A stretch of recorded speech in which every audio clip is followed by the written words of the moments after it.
Lord of the Mysteries. Chapter 622. Temporary Contract.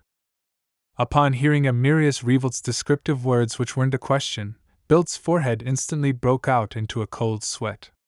He turned agape, hoping to explain himself, but finally, he plopped to his knees and said under the indescribable pressure, "Admiral, Your Excellency, the tramp from before suddenly died of an illness.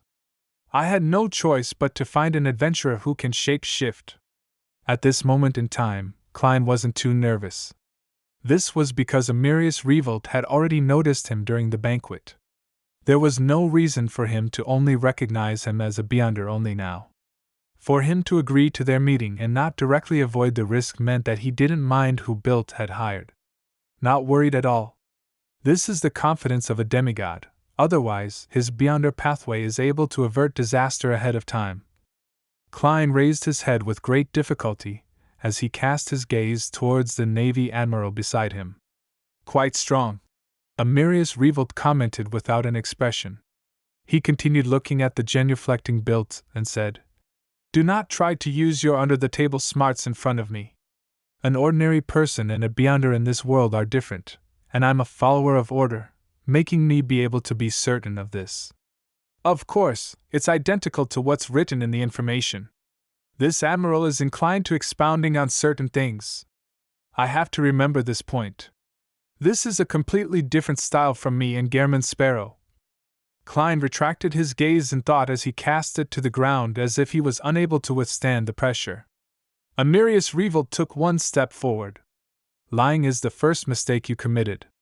Not being cautious is the second. A tramp you spent a great deal of effort on to groom had suddenly died, and all of a sudden, an adventurer who can shape-shift appears in front of you. Don't you find it a coincidence?" "Yes, it's quite coincidental." Klein nearly said the same thing. If not for his confirmation above the gray fog, he would have suspected if he was being set up by a legendary creature or a Grade 0 sealed artifact. Bilt's pupils constricted as he snapped to his senses. He discovered that due to his horror and fear, all he thought about was to grasp at the final life-saving straw. He had lost the caution brought about from his experience, having not considered whether Gehrman Sparrow's appearance was a coincidence or not. The tramp had suddenly died on the day he arrived at the Sweet Lemon Bar. The more Bilt thought about it, the more he felt as though he had fallen for some intricately planned trap. As Amirius Revolt watched Bilt's expression change with enlightenment and regret, he nodded gently and said, "My father, the deceased Earl Revolt, once taught me this," he said to pardon the first mistake of a subordinate. "Bilt, you should be thankful for his benevolence." Bilt's tense mood eased instantly as he felt extremely moved. He thought Amirius Revolt, who was closer to a god than man, would execute him on the spot, so as to warn all the adventurers who were under him. Who knew that he would choose to pardon him? "Your Excellency, I. Bilt was momentarily unable to form a sentence. Amirius maintained his stern expression and said in a deep voice, "There's a second half of the saying, that is, punish them for their second mistake. Bilt, do you know what you should do in the future?" The genuflecting Bilt immediately straightened his back and pressed his right fist to his left chest. "I'll be utmost loyal to you, Your Excellency." Amirius nodded and turned to Klein. "What's your name?" "That depends on which identity you're asking about." Klein lampooned inwardly and calmly replied, "Gehrman Sparrow." Amirius Revolt suddenly fell silent for 2 seconds as the atmosphere in the sundry rooms seemed to freeze. Just as Klein couldn't help but feel uneasy, Amirius finally said, "So it's you. Your Excellency, you sound as though you know me.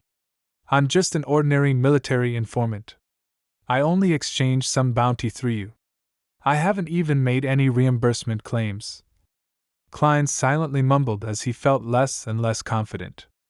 Amirius nodded and said to Bilt and Klein, "The plan will proceed as per normal. However, we need to sign a contract." "A contract?" Klein resisted the pressure with great difficulty as he raised his head to look at Amirius. Amirius didn't provide a further explanation. He lifted up the paper and pen he had long prepared from the windowsill and wrote something on it. Every time he made contact with his pen, a golden glow would emit. The solemnity and holiness made it seem like he was penning a law. Klein narrowed his eyes slowly as his vision turned blurry. He couldn't help but lower his head again. After an unknown period of time, Amirius stopped writing and picked up a piece of paper. He said to Klein, "Sign your name at the end. If the conditions aren't satisfactory, you can choose not to sign. Do you think I have or lack the guts to sign it?" Klein lampooned as he watched Bild stand up. He received the pen and paper and handed it to Klein. The conditions on the piece of paper were few and simple. Most of them restricted Gehrman Sparrow's actions when acting as Amirius Revolt.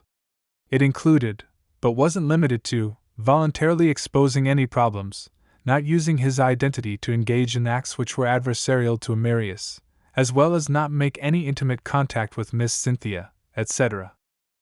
I thought such important figures wouldn't care about the chastity of their mistresses. This admiral is indeed an old-fashioned man. However, I'm not such a person either. Klein hid his curiosity and asked as though it was an academic question. What if Miss Cynthia chooses to make intimate contact with me? In between the lines, he was saying that being too distant or resistant made it easier for Cynthia to notice a problem. He was asking how he should balance the act. "It's fine," Amirius said without any expression. "During the contract's validity, you will not have any desire or lack the ability to do it when facing her. You can do that? This contract is rather powerful. Apart from a contract with spirit world creatures, this is the first time I'm seeing other contracts. Furthermore, the former used the power of the underworld. This contract is only between two parties. Is this a demigod beyond her power of Admiral Amirius? The Arbiter Pathway?" Klein shot a glance at the dates and discovered that it lasted 5 days. Is he confident that he will return within 5 days, or is his level only capable of implementing a contract for 5 days? Klein read the conditions once again before taking the fountain pen and wrote the name, Gehrman Sparrow. With the final character written, he saw the words on the piece of paper emit a golden glow as they condensed into a resplendent luster. Amidst the resplendent luster, the piece of paper rapidly dissipated and vanished, as though it had fused with the world's rules. An invisible and faint gray fog gently rippled around him as Klein clearly sensed layers of indescribable restrictions placed on him. These restrictions quickly melted into his body, temporarily becoming one with his spirit body and physical flesh. The gray fog can block out bad and good luck from external sources to a certain extent, but it's unable to screen a contract I signed. That's right. If it can screen it, the contract with the messenger wouldn't have been valid. Klein gazed at Amirius Revolt once again in enlightenment. The Admiral had already converged his might as he produced a dark gold charm in his palm. On it were the symbols and magical labels representing the Sword of Judgment. Its entire body was converged and somber, giving one the feeling that it was part of a codex. "This is a high-level charm using my blood, a 4th epic ancient codex, and the royal family's Grade 0 sealed artifact," Amirius said calmly. "Its name is 9th Law. When it's injected with minute amounts of spirituality, it can produce a might that's similar to mine. This can be done even by ordinary people. Without it, you'll find it very difficult to pretend to be me. Indeed, the might I show in a disguised state is only superficial. It's fine fooling others usually, but once there's a need to shock and awe any subordinate, that would be useless." Klein secretly heaved a sigh of relief. Amirius continued, "With your present strength, you should be able to withstand its usage. Through it, you can indicate a necessary restriction on the target, making them be in an extremely disadvantageous state. This way, even if a demigod were to sound you out, you'll be able to scare him away. If no mishaps happen at the end of everything, and if you had no need to use it, then it will be yours to keep. It can be used for a year." Klein was first taken aback before he felt a strong sense of delight. He finally had another high-level charm ever since that time he used up the one which was created with the mutated sun's sacred emblem. Although such an item had a time limitation and was single-use, a pro was that it didn't have any negative side effects. Of course, The stringent requirements that were needed to create one made them very rare in number. As expected of a demigod, he's a lot more generous than built. Bribing a tramp and an adventurer at the pirate admiral level are different in cost. As Klein thought in happiness, he silently extended his palm and received the high-level charm named Ninth Law. Then, he saw Amirius remove his belt. After a brief silence, Klein kept his embarrassment in control as he took off his clothes without an expression on his face.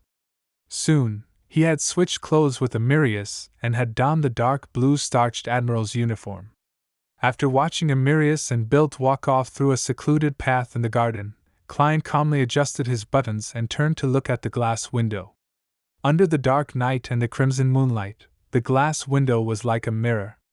It vaguely reflected Klein's present looks. He had black hair which was neatly combed back, blue and profound eyes, slightly drooping cheeks, a beardless face, and an old-fashioned and stern demeanor, all while dressed in a dark blue attire with a lanyard, medals, and epaulets. Klein twitched the corners of his mouth as he silently said to himself, "From this moment forth, I'm a Navy admiral."